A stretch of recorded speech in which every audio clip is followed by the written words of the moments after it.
Millionaire's cruel mom invited his ex-wife to his wedding, but she came with twins and shattered their world. Hey, beautiful souls. Welcome back to Alcot Stories, where emotions find a voice, and every tale touches the heart. If you're new here, take a moment to subscribe, because trust me, the stories we share aren't just told, they're felt. And hey, drop a comment and tell me, where are you watching from? I'd love to know which corner of the world this story is reaching today. Now, get ready, because what you're about to hear isn't just a love story. It's a story of betrayal, heartbreak, strength, and an unforgettable second chance. A cruel mother, a broken vow, a homeless bride, and then a wedding. 4 years later, but she doesn't come alone. She walks in holding his legacy in each hand, 2 little boys with his eyes. What happens when truth crashes the wedding aisle? Will love return, or will the past destroy what's left? Stay with me till the very end. This one's going to shatter you, then heal you, then make you believe again. Alexander Westwood had everything a man could ask for. Old money, a sky-kissing penthouse overlooking the heart of Manhattan, and the kind of face that made time stop in a room full of people. At 31, he walked like he owned the world because in many ways, he did. His ice-blue eyes, perfectly chiseled jaw, and tailored suits made him the center of every social circle he entered. But beneath the polished exterior was a heart that had once beaten wildly for someone the world said he shouldn't have loved. That someone was Layla. She didn't come from silk and spoons. She came from the cracks between city sidewalks, from alleys filled with winter winds and the hush of hunger. He first saw her outside a charity gala, curled beneath a flickering street lamp in a tattered coat, her fingers gripping an old paperback novel like it was life itself. Her skin was a warm shade of dusk, her hair a tangled crown of soft curls, and her eyes, those eyes, held the kind of depth he couldn't look away from. They were tired, yes, but alive, burning with defiance, with a haunting dignity he couldn't explain. He approached her like a man compelled, offering her his scarf. She looked up, not startled, just calmly wary. "You think kindness comes wrapped in wool?" she asked, her voice rough with cold. He didn't speak, just knelt beside her and said, "No, I think it comes from the heart." That night changed everything. He returned for her again and again, until the night she agreed to come with him, not to his mansion, but to warmth, to food, to safety. He didn't fall in love with her because she needed him. He fell in love because she never asked for a thing. She smiled rarely, but when she did, it felt like sunlight sneaking into a locked room. Against every warning, every scandalized headline, and the cold fury of his elite peers, he married her in a quiet ceremony, with only a city clerk and one friend who believed in love's madness. For a while they were happy. She would wake him up with soft laughter and stolen coffee. He would watch her sketch at the kitchen table, dreaming of becoming an artist. He bought her paints, a little studio, books she mentioned in passing. But their home, though filled with affection, was constantly invaded by storms. His mother, Victoria Westwood, had never attended the wedding, not because of prior engagements, but because she considered Layla an embarrassment. "You think love can polish poverty?" Victoria would sneer, her heels clicking like hammers across their marble floors. "She's using you, Alex, can't you see? The streets will never leave her blood." Every visit turned into interrogation, every holiday a war. Layla tried, God, she tried, to be gentle, respectful, quiet. But Victoria didn't want civility. She wanted submission. And when she didn't get it, she turned vicious. She'd humiliate Layla in front of staff, make veiled comments about her skin, her upbringing, her lack of refinement. Alexander always defended his wife, but his voice lost power every time. He hesitated, every time he looked away instead of standing firm. And slowly, like the slow leak of a tire, Layla began to deflate. Nights were filled with silence. She no longer painted. She stopped singing in the shower. Her laughter became rare again. And then came the worst blow. Victoria orchestrated a scandal, twisting the narrative to make Layla look unfaithful. She hired someone to follow her, staged photos, whispered poison into her son's ear. "She's hiding something," she hissed. "Mark my words. At first, Alexander refused to believe it, but doubt is a dangerous seed, and his silence in those critical moments spoke louder than love ever could. Layla knew he was slipping away, not because he wanted to, but because he didn't have the courage to fight harder. One night, she stood by their bedroom window, one hand over her stomach, tears sliding silently down her face as he slept beside her unaware. She was pregnant, and she knew she couldn't stay. Not like this. The woman she once was, the girl who survived freezing, nights with nothing but hope, began to stir within her again. Before dawn, she packed a single bag, kissed Alexander on the forehead, and walked out without a word. He woke to emptiness and didn't even chase her. Maybe he thought she'd come back. Maybe he told himself she needed space. But the truth was simple. He let her go because, in that moment, he believed what his mother wanted him to believe. That she wasn't enough. That their story was a mistake. Victoria won.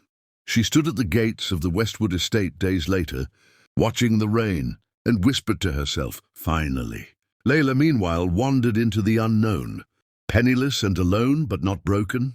Never broken. A fire still burned in her. A new one. One made of the love she carried within her. A love with two heartbeats now. Victoria Westwood stood before the mirror in her private dressing room, delicately adjusting a diamond brooch on her silk blouse. Her expression as polished as the cold stones she wore. A woman who had never tasted defeat and never planned to. 4 years had passed since she'd rid her family of the girl who dared to soil their lineage, and in her mind it was nothing short of a strategic triumph.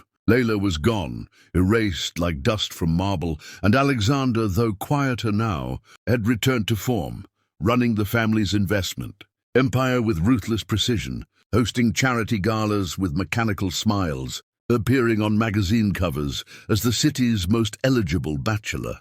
But she could see it in his eyes, that hollow shimmer of a man who had tasted real love, and let it slip through his fingers. He never spoke of Layla again, not once, and Victoria made certain no one else did either. Her staff knew better. Her friends followed her lead. The name was scrubbed from every family record, every photograph, every conversation, as though Layla had never existed. But Victoria's pride didn't stop at erasure.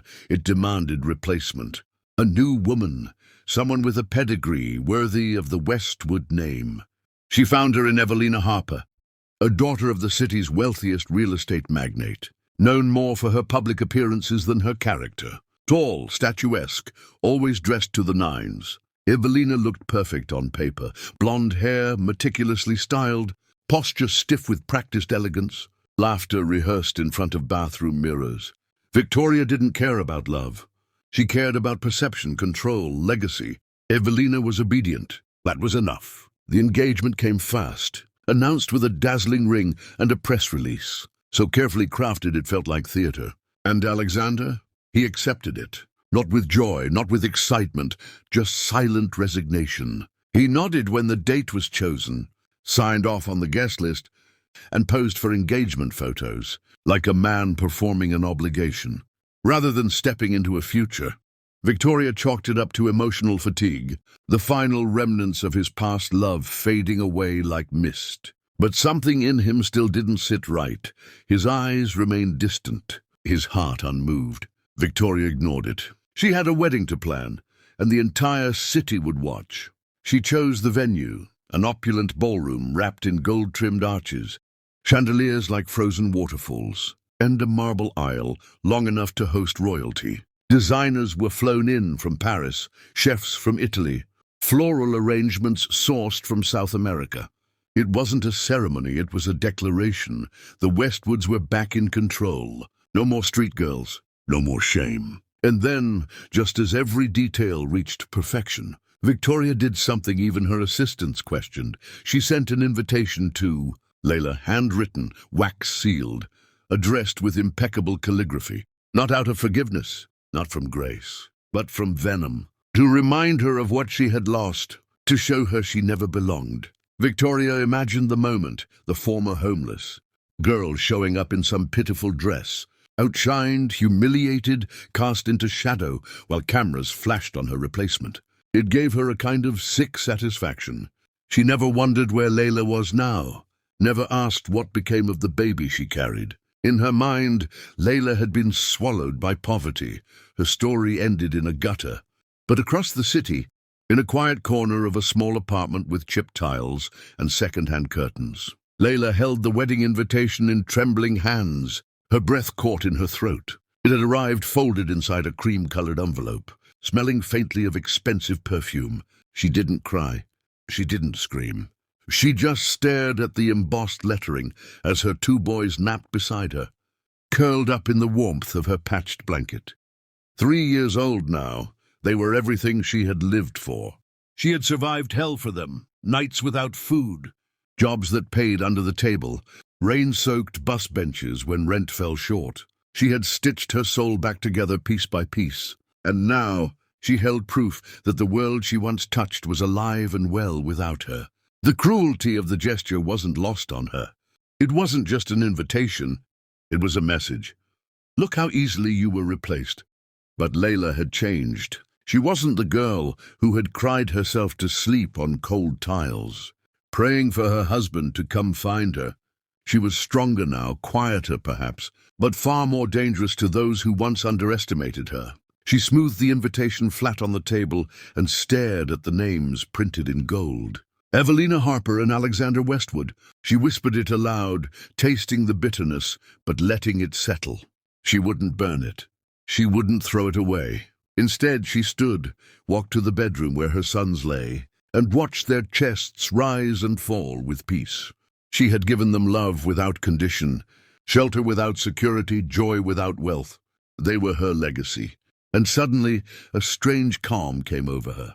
If Victoria wanted to see her again, then she would. Not as the broken woman who was once thrown away, but as the mother of Alexander's blood. And when she entered that wedding, she wouldn't come alone. The day of the Westwood Harper. Wedding dawned beneath a sky, so clear it almost mocked the chaos it was destined to witness. Inside the grand St. Morellian Hall, chandeliers shimmered like suspended galaxies, reflecting the golden bloom of lilies and roses that curled across every table. Pillar and archway, waiters in white gloves floated through the crowd, with trays of champagne and whispered greetings. As violins poured warmth into the marble air, cameras flashed, socialites posed, and murmurs of envy stirred as the who's who of elite society filled the seats in their finest silks and diamonds. Evelina stood behind the velvet curtain, her fingers clenched tight around her bouquet, lips pressed in a rehearsed smile, her nerves simmering beneath layers of couture. She had been dressed by Europe's top designers, yet her eyes lacked sparkle because, even as she waited to walk into a future gilded with wealth, she could feel that something was off in Alexander. He had barely looked at her all week. He moved like a man heading toward duty, not desire. Victoria, however, radiated triumph. She moved through the crowd like a queen at her coronation, each nod from an aristocrat another, confirmation that her world was finally realigned, her son rescued from shame. She made a toast moments before the ceremony, lifting her crystal flute. To new beginnings, she declared. But as her voice echoed, a sudden hush swept the room, like air being sucked from lungs. The quartet faltered, bows trembling mid-note. All heads turned toward the grand entrance, where the double doors, 2 towering slabs of white oak, had creaked open. There was a beat of silence so absolute it felt like time had held its breath. Then footsteps, slow, steady, measured, and Layla appeared in the threshold, a vision neither expected nor forgotten. She wore a soft cream dress that floated gently around her like it had been spun from air and strength. No jewels, no designer label, just quiet grace stitched into every inch of her presence. Her skin glowed under the golden lights, her hair swept back in loose curls. But it wasn't her elegance that shattered the room, it was what came with her. 2 boys, no older than 3, one on each side, their small hands clutched in hers. They were dressed in matching charcoal vests and soft white shirts, cheeks flushed from the walk, and eyes, God, those eyes, crystal blue, sharp as the winter sea, the unmistakable eyes of Alexander Westwood. The resemblance hit like lightning. Gasps rolled through the crowd like a wave. One woman covered her mouth. A man dropped his champagne. Victoria's wine glass slipped from her fingers and exploded against the marble floor. Her lips moved, but no sound came out.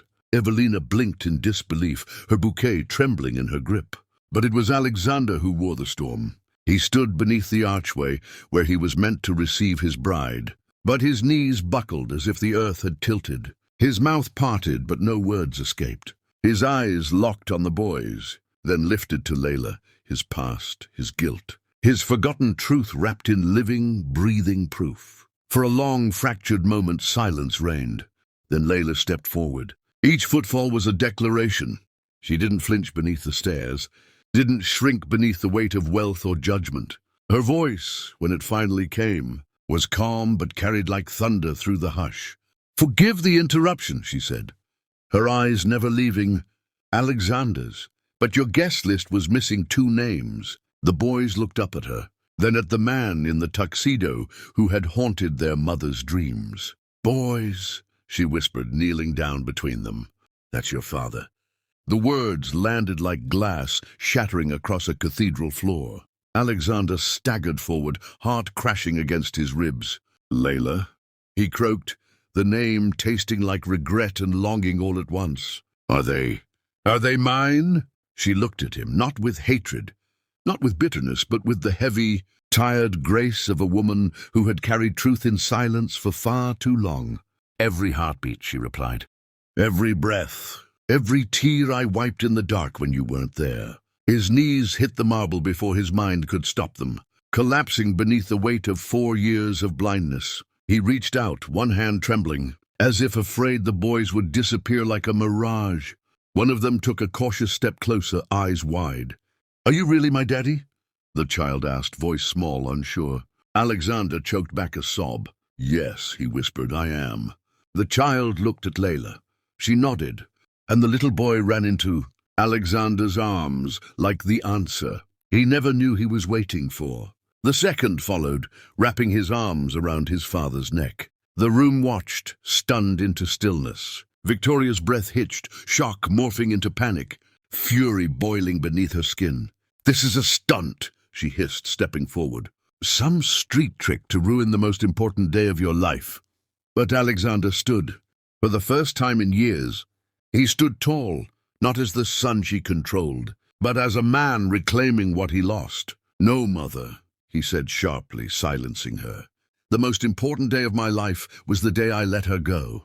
And the biggest mistake was listening to you." The crowd parted around him like water around a stone as he crossed the aisle toward Layla, boys still clinging to his hands. He looked at Evelina, whose eyes glistened, not with heartbreak but relief. She saw it now. She had always felt the absence in him, and now she understood why. "I won't marry someone who's in love with another woman," Evelina said softly, placing the bouquet on the bench beside her. "And I won't be second to ghosts." She stepped away with dignity, disappearing behind the curtains. Silence remained thick with awe as Alexander turned to Layla once more. "I don't deserve to ask," he said, voice cracking. "But can I try to be the man you needed then? For them, for you?" Layla's eyes, wet but steady, met his. "This isn't a fairy tale, Alexander," she said. "You don't get to kneel and erase the pain." He nodded. "I know. I want to build from it. If you'll let me." She hesitated, heart tangled between love and memory. But as her boys tugged gently at her fingers and Alexander looked at them like treasure he never knew was his, something in her heart whispered of second chances. She didn't say yes, but she didn't walk away either. For a moment, the world around Alexander dimmed, every golden chandelier, every murmuring guest, every violin string retreating into silence, as the weight of Layla's words crashed into him like a wave that had waited 4 years to break. He blinked, but the vision before him didn't vanish. His sons, his flesh and blood, standing so close he could count their lashes. He had not imagined this. He had not conjured it from guilt or desperation. They were real. Layla was real, and his absence, the 4-year void, was a truth he could no longer outrun. The tears he had long buried behind, boardroom deals and compliance finally breached, swelling in his eyes as he looked up at her. Twins, he whispered. The word curling out like a prayer, like a plea, like a curse he'd unknowingly placed on himself by walking away. They're mine. His voice cracked with a mixture of awe and agony. Layla's eyes shimmered, but she held her ground. Her body trembling with the storm she had refused to let consume her until now. "Yes, Alexander," she said, her voice steady but frayed at the edges. "They've always been yours. You just weren't there to see them take their first steps, or say their first words, or cry for their father in the middle of the night." The crowd had begun to murmur louder now, tension rippling like heat through the air. Someone gasped. A wine glass shattered somewhere in the back, but no one moved. Not even Evelina, who still stood mid-aisle like a bride caught in someone else's nightmare. The photographer had lowered his camera. Every lens, every eye, every breath in the room was anchored to the epicenter of truth, unraveling in real time. Victoria, who had stood motionless until now, finally found her voice, sharp and venomous. "This is a stunt," she spat. Her hands curled at her sides like claws, her voice rising with the shrill pitch of a woman losing control. "You've timed this to ruin everything." "She's manipulating you, Alexander. That woman has no place here." But Layla turned, her eyes like molten steel, her body shielding, her children as if standing between them, and the very embodiment of every nightmare she'd lived through. "No, Victoria," she said, firm and clear, the words cutting through the air like crystal. "This isn't a stunt. This is your son's legacy, your blood, the family you tried to erase." The room recoiled in collective shock, some unsure whether to look away or watch more closely. Victoria's mouth opened, but no rebuttal came. Her face flushed, twisted, exposed. Alexander's breath hitched. His knees, still anchored to the marble floor, pressed harder as if begging for gravity, to make him feel the reality that had slipped through his fingers. "Why didn't you tell me?" he asked again, quieter now, broken. "Why didn't you fight harder?" "I would have," but Layla cut him off, her tears finally spilling, not out of weakness but release, each drop a piece of the years she had buried beneath survival. "You did know," she said, her voice trembling. "You did. I told you I was pregnant. I told you, and you turned away. You chose to believe her. You chose silence. You chose shame." Her voice cracked under the weight of the memory. "I begged you to look at me, to see me, and you closed the door like I was filth under your feet." Alexander closed his eyes, the memory slicing through his heart like a blade. He remembered that day, how his mother's words had drowned out Layla's truth, how he had been too proud, too cowardly, too blind to stand beside the woman he had once claimed to love. "I was scared," he confessed, barely audible.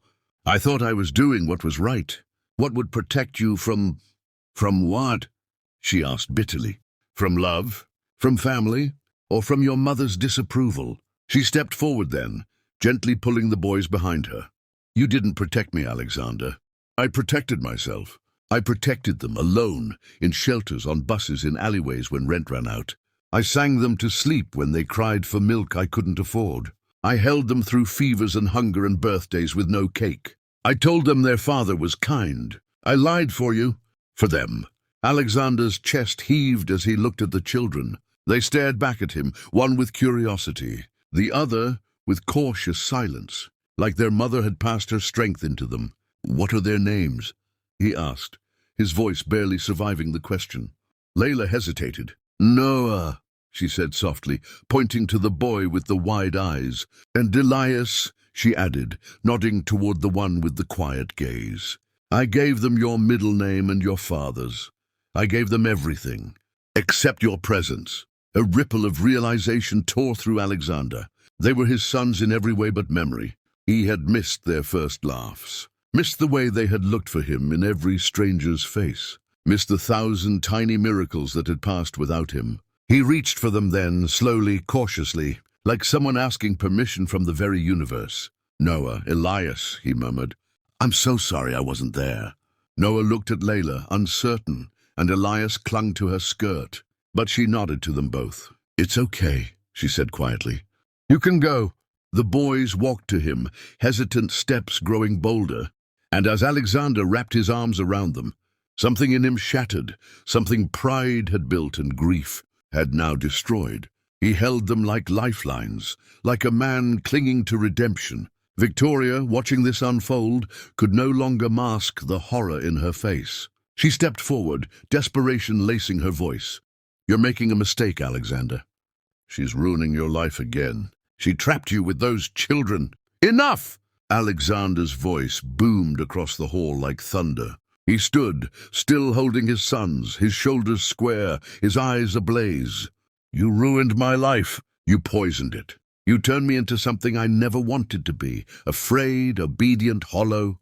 But no more." His voice softened as he turned to Layla, emotion thick in every syllable. "I can't undo the past. I don't expect forgiveness today. But I know what I lost. And I know now. I want to fight for it." Layla looked at him, searching his face, looking for the man she once loved, the man who had disappeared under layers of wealth, pride, and silence. And in that moment, just barely, she saw him again. That night, the glittering hall emptied like a drained dream, the air thick with shock and whispers, the golden roses and crystal flutes left to wilt in silence, untouched by celebration. The wedding that was meant to secure the Westwood legacy collapsed under the truth's heavy footfall.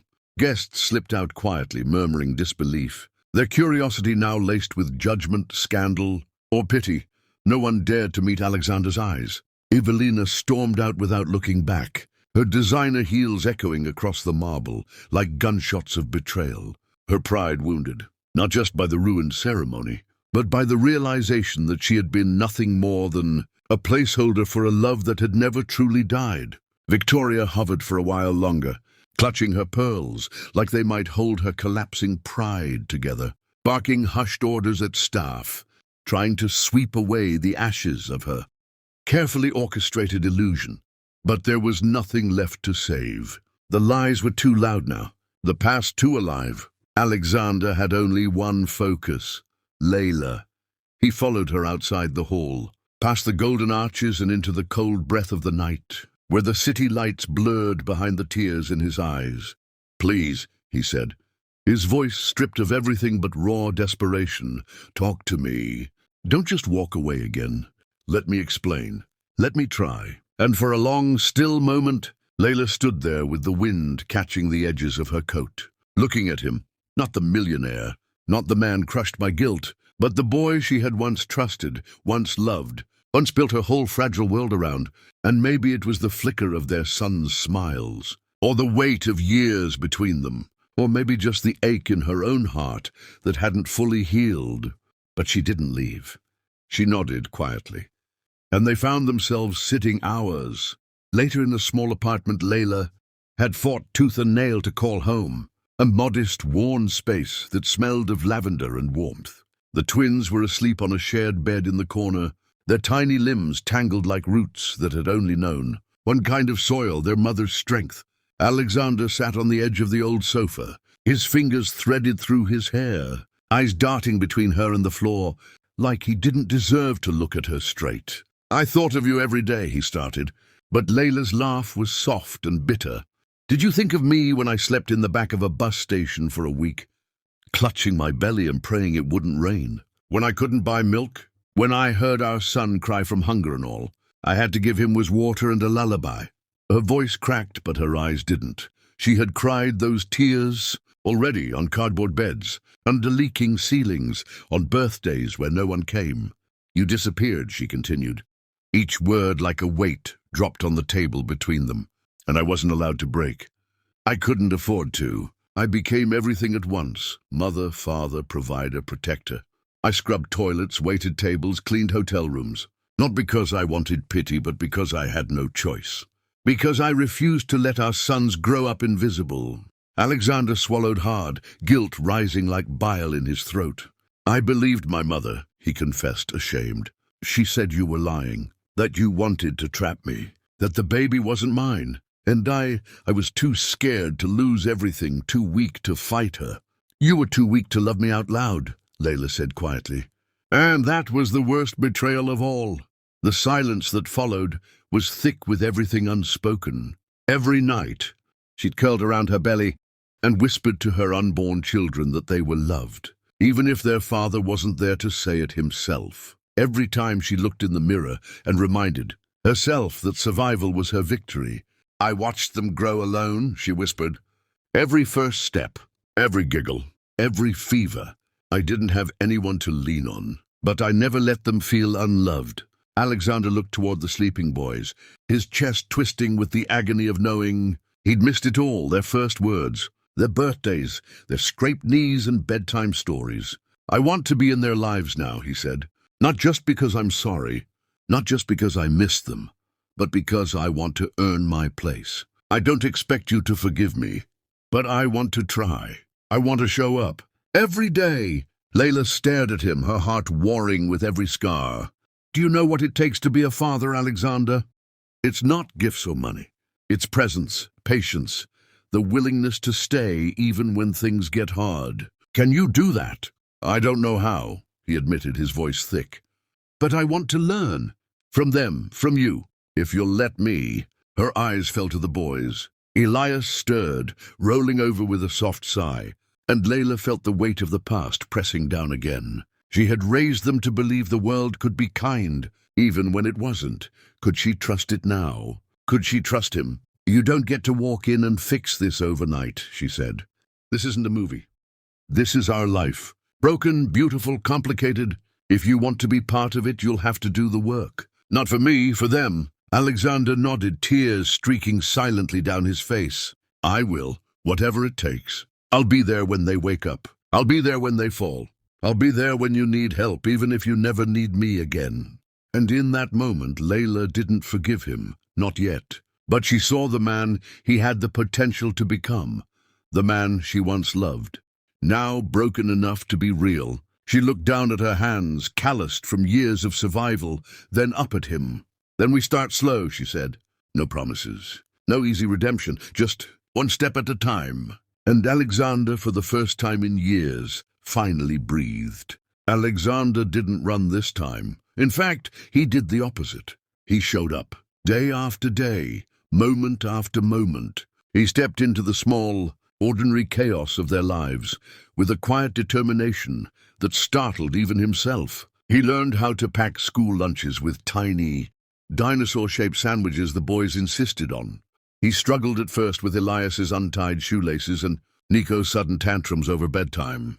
But he didn't flinch. He simply stayed. He sat cross-legged on worn carpets, building Lego towers that always collapsed too soon. He listened to stories about imaginary dragons, kissed bruised knees, and learned the unspoken rhythm of his son's laughter. He asked Layla what kind of books the boys liked. She watched from the kitchen doorway as he tried, clumsily but earnestly, to braid their soft curls, his fingers fumbling but his smile unwavering. At night he read them fairy tales, sometimes falling asleep mid-sentence with a child tucked into each arm. And every night before he left, he looked at Layla, not with expectation, not with pressure, but with gratitude and a hope that no longer asked to be rushed. She didn't say much at first. She watched. She measured. She waited to see if this was another beautiful illusion or something real. Her walls didn't come down overnight. They were built brick by brick through heartbreak and abandonment, but Alexander didn't ask her to tear them down. He simply built a life outside them and waited, gently until she was ready to open the gate. Trust, once shattered, never returns whole. It grows again. Awkward and raw, but Layla began to see something new in his eyes. Not guilt, but growth. Not performance, but presence. One afternoon, she found him in the living room, covered in glitter and stickers, letting the twins turn him into a space king for their make-believe planet. He looked ridiculous and happy and entirely at home, and something in her chest softened just a little. Still, her scars whispered caution. Her nights still held the echo of hunger. Her hands still remembered the ache of carrying 2 babies, alone through a winter no one saw. Alexander never tried to rewrite her story. He only tried to be there. For the new chapters, he asked her questions, not about her pain, but about her strength. "How did you do it?" he asked one evening, his voice low as they sat on the porch while the boys slept. How did you survive it all?" Layla looked out at the dim city skyline and replied quietly, "Because I had no choice." Because they needed me, and because I refused to become bitter. He nodded, the weight of that answer heavier than any apology, and slowly, gently, something fragile began to bloom between them again. Not romance, not yet, but something rooted in respect, in shared love for their children, in the memory of a bond that once was. Alexander no longer spoke about winning her back. He simply focused on being someone worth choosing. When he received a promotion that would have taken him to New York, he turned it down without hesitation. "My life is here," he told his colleagues. "My family is here." Victoria, watching from her cold, empty mansion, realized too late that her grip had finally broken. She tried to claw her way back into Alexander's life with invitations, apologies wrapped in manipulation and crocodile tears. But Alexander faced her with a calm she'd never seen before. "You taught me to choose status over love," he told her, "and I listened once. But not anymore. I won't lose them again." Victoria's face froze with the chill of consequences, long overdue. She was no longer the puppeteer, just a woman watching her son walk away toward the family she'd tried to destroy. Layla saw the shift in him, not just in how he looked at her, but how he looked at himself. He was no longer the man who let her go. He was a father now, a partner in healing, a man learning that redemption is earned slowly, in silence, through service. She still hadn't let herself love him again, not fully, but one night, as they stood outside her door after tucking the boys in, he brushed a stray curl from her cheek and said, "Thank you for not keeping them from me. Thank you for letting me try." And Layla, surprised by the way her chest didn't clench at his touch, replied softly, "Thank you for finally showing up." They stood in the quiet hum of streetlights and distant traffic, a few inches between them, lifetimes closer than before.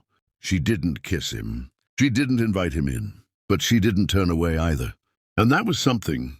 That was everything. A year passed like a slow, healing breeze, not rushed, not dramatic, just tender days layered on top of each other, like careful brushstrokes painting over pain.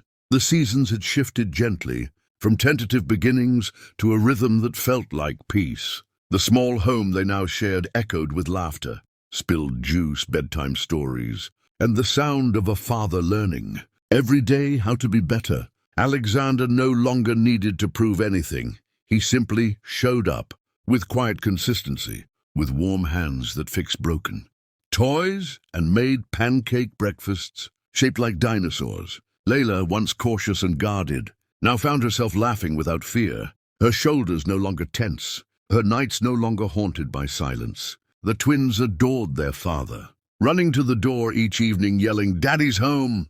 like a hymn of joy. And in the stillness of that new life, love returned, not like fireworks or lightning, but like sunrise through a window she thought would never glow again. One spring morning, beneath the soft rustle of garden leaves and the scent of blooming jasmine, Alexander brought her to the backyard of their modest home. Nothing extravagant, nothing rehearsed, just her, him, and the two little boys holding signs painted in crooked, colorful letters. "Will you marry Daddy?" Layla's breath caught in her throat. Her hands trembled not from fear, but from the overwhelming warmth that surged in her chest. Alexander didn't kneel this time. He simply stood before her, holding her gaze with the quiet steadiness of a man who had been broken, rebuilt and refined by love. "No diamonds, no crowds," he said gently. "Just us, the way it should have been." Layla looked at the boys, their grins wide and eyes so much like their father's, and then back at the man she once thought she'd lost forever. Tears pooled but didn't fall. They shimmered like glass catching morning light. "Yes," she whispered, and her voice was both soft and strong. "Yes, I'll marry you." The twins cheered, throwing flower petals into the air as if they'd been waiting for this moment all their lives. That summer, beneath a handmade arch covered in wildflowers and cloth, the boys had painted themselves. They said vows not crafted by tradition, but born from truth. Layla didn't wear designer silk, just a simple, white dress she chose for comfort and joy. Alexander didn't wear a tuxedo, just a light shirt rolled at the sleeves, because she once told him she loved the way he looked when he was just himself. There were no pews lined with powerful guests, only a few close friends who had walked with them through pain and into peace. Victoria Westwood was not present. By then, she had faded into the distance, a shadow replaced by sunlight. And when Layla walked down that aisle of grass and soil and barefoot boys racing ahead, she didn't feel small or shamed. She felt seen, celebrated, whole. Alexander's eyes never left hers as she approached, and in them she didn't see guilt or desperation anymore. She saw reverence. "I vow to never let pride speak louder than love," he said, voice steady but choked with emotion. "To never choose silence over truth. To listen, to learn, to be the man you and our sons deserve." Layla touched his hand, the same one that once let her go and now held on so gently. "I vow to forgive what's behind us," she replied, "to believe in what we are now, to raise these boys not just with love but with unity, as a family, whole and unbroken." And when their lips met, it wasn't fireworks, it was home, safe, steady, beautiful in its quietness. The boys clapped wildly, smearing frosting on each other's faces during the backyard picnic that followed. There was no spotlight, no performance, just two people who had fallen, fractured, and found one another again, not through perfection, but through persistence. That evening, Layla sat on the porch swing as the sun set, her head on Alexander's shoulder, the boys asleep inside. "Do you regret it?" she asked softly. He looked at her, then toward the door behind which their children dreamed, then up at the sky. "Only that I didn't fight sooner. But if all that pain led me back to this moment, then no, I don't." She smiled, a full smile, one that touched the places inside her she thought had died. And as fireflies danced across the garden and cicadas hummed their evening song, she knew this was not a fairy tale. It was real, earned, deserved. A love that didn't need grand palaces or perfect beginnings. Just truth, just time, just them. Because sometimes the greatest vow isn't the one spoken in front of crowds. It's the quiet promise kept, every single day after,